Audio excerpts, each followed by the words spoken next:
My name is David Blake. I'm a professor of economics at Cass Business School in London.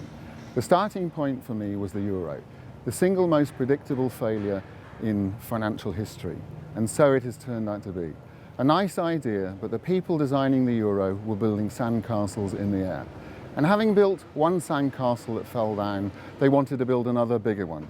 And so we now see that the Schengen area, with the free movement of people, is also breaking down. This is going to collapse as well.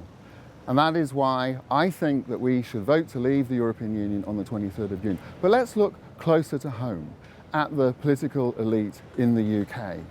We know that the left of the Labour Party hates the right of the Labour Party, and the left of the Conservative Party hates the right of the Conservative Party, and everybody hates the Liberal Democrats. But they all agree that we should stay in the European Union. The unions believe that there's a social Europe, there's a workers' paradise out there. The big bosses at the CBI and the FTSE 100 companies, they think that the European Union is capitalism's best friend.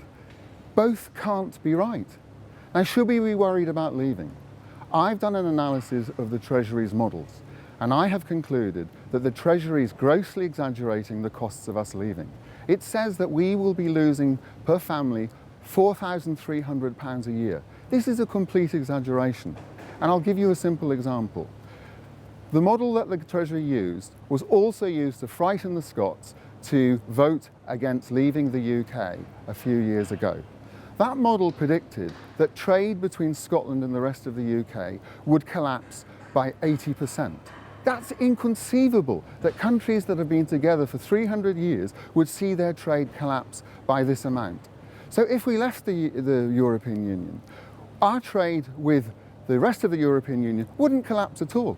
It would increase. We would be in a free trade area with the rest of the European Union, our economies would grow, and we wouldn't have all the political problems that we have in the European Union. So that's why I am voting to leave the European Union on the 23rd of June.